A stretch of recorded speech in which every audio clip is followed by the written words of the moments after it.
এতিয়া মই ৰিঠিচাই পুনৰ এবাৰ স্বাগতম জনাইছোঁ মোৰ নতুন এটা ভিডিঅ'লৈ। আজি মই আপোনালোকৰ আগত দেখাম কি ধুনীয়াকৈ এখন থালি তৈয়াৰ কৰিব পাৰি, তাকে দেখাওঁ আহক। অসমীয়া থালি সহজতে বনাব পৰা দুটামান বস্তু লৈ লৈছোঁ। ইয়াতে লৈ লৈছোঁ মই মাছ লৈ লৈছোঁ, আৰু ইয়াতে বৰ বনাম বুট মগুৰ অলপ প্ৰসাদ আছিলে, সেইখিনিয়ে মই বৰ বনাম। কেনেকৈ বৰ বনাম চাওঁ আহক। এয়া আলু আৰু মাছৰ লগত দিম, আলু মাছৰ এখন তৰকাৰী কৰিম। তাৰপিছত আৰু এইটো কচু, ঔটেঙা আৰু মাছৰ মূৰ দি বনাওঁ। এইখিনি পেটু বনাম, এইখিনি বনাম মই বেঙেনাৰ লগত। চাওঁচোন আহক কিদৰে বনাওঁ আৰু ধুনীয়া এখন থালি কিদৰে তৈয়াৰ কৰিব পাৰোঁ আপোনালোকৰ আগত অকণমান দেখাইছোঁ, চাওঁ আহক। এইখিনি মাছ ধুনীয়াকৈ ৰেডি কৰি লৈছোঁ।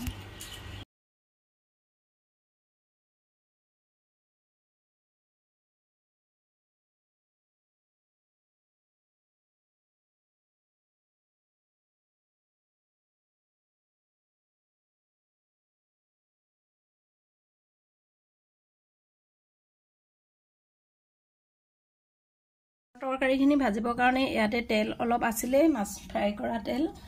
ইয়াতে পিঁয়াজ দিলোঁ, আপোনালোকে দেখি পাইছে ইয়াতে তেল আছিল, অকণমান পিঁয়াজ দিলোঁ। এটা কথা লক্ষ্য কৰিব যে বিলাহীখিনি যিমান যিমান ভাজে সিমান খাবলৈ টেষ্ট হয়। সেইকাৰণে মই বিলাহীখিনি একেবাৰে পমিয়ালৈকে ভাজি থাকিম। এয়া চব ধুনীয়াকৈ ভাজি লৈছোঁ। একেবাৰে সহজ প্ৰণালীৰে ৰন্ধা এটা ৰেচিপি আপোনালোকৰ আগত দেখুৱাইছোঁ। এয়া চব আচলতে বিলাহীখিনি যিমান পাৰে আপোনালোকে ভাজি ল'ব, পমি গ'লে মাছৰ তৰকাৰীখিনি খাবলৈও সোৱাদ হয়। এয়া চাওক মই ভাজি ল'ম। বেছি দীঘলীয়া হ'বৰ কাৰণে আপোনালোকক আগত অকণমান স্কিপ কৰি দেখাম ভিডিঅ'টো। এয়া চাওক, কাটি থোৱা আলুখিনি অকণমান দি দিম বিলাহীৰ লগত। বিলাহী মাছৰ তৰকাৰী হ'ব, এইখিনি দিছোঁ।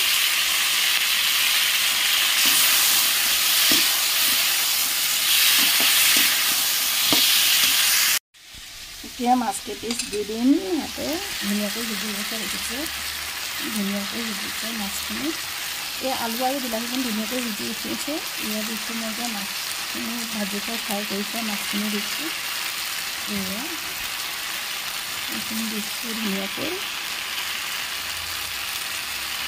এয়া কচু, এয়া চাওক। আৰু মাছৰ মাথা দি বনাম ডাল কচু, আপোনালোকৰ ফালে বা কি কয় এইটো ডাল কচুখিনি ৰান্ধিম মাছৰ মাথা দি। এয়া চাওক, তেল অকণমান দি ল'লোঁ, এইখিনি তেল দি ল'লোঁ ধুনীয়াকৈ। এইখিনি মই সিজিবলৈ দিম ধুনীয়াকৈ। ইয়াতে প্ৰথম দিলোঁ কেঁচা জলকীয়া দুটামান, অকণমান পিঁয়াজ, এইখিনি ধুনীয়াকৈ ভাজি ল'ম। ধুনীয়াকৈ ভাজি লৈছোঁ,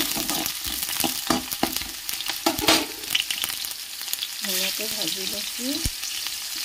ইয়াতে এতিয়া দি দিম মই ঔটেঙাখিনি দিলোঁ, ঔটেঙা দিছোঁ। আৰু লগতে এতিয়া দিম ডাল কচুখিনি। ডাল কচুখিনি দি দিলে অকণমান খাবলৈ ভাল হ'ব। এয়া দিছোঁ ডাল কচু।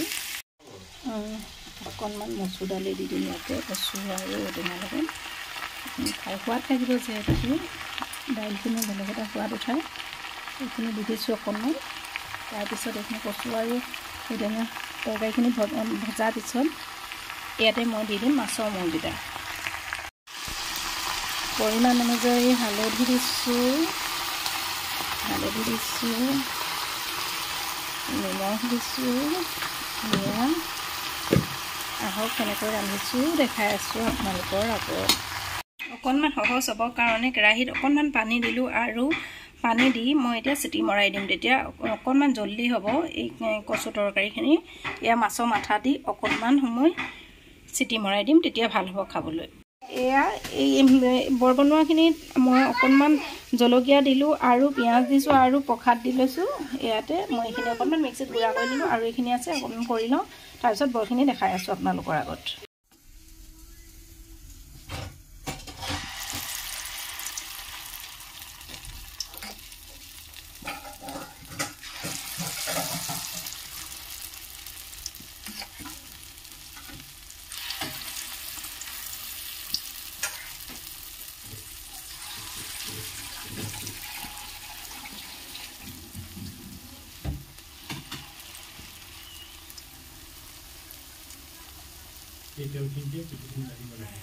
দিলোঁ কচুৰ আঞ্জা। কচু আপোনালোকক অলৰেডি দেখাইছিলোঁ যে এয়াই দিছোঁ। কচুৰ লগত মাছ আৰু ঔটেঙা মচুৰ দালি দিয়া এই তৰকাৰীখন দেখাইছোঁ। ইয়াত মাছৰ আঞ্জাখন দেখাইছোঁ, মাছ আৰু বিলাহীৰ।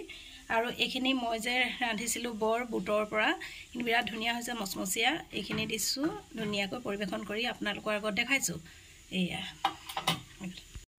ধুনীয়াকৈ এখন আপোনালোকৰ আগত ভাতৰ থালি দেখুওৱা হ'ল। আপোনালোকে ভিডিঅ'টো চাই নিশ্চয় ভাল পাব বুলি আশা ৰাখিলোঁ। যদি ভিডিঅ'টো চাই ভাল পায়, লাইক কৰিব, শ্বেয়াৰ কৰিব আৰু নতুন নতুন ভিডিঅ' দিবলৈ যাতে উৎসাহ পাওঁ তাৰে কামনা ৰাখিলোঁ। ধন্যবাদ।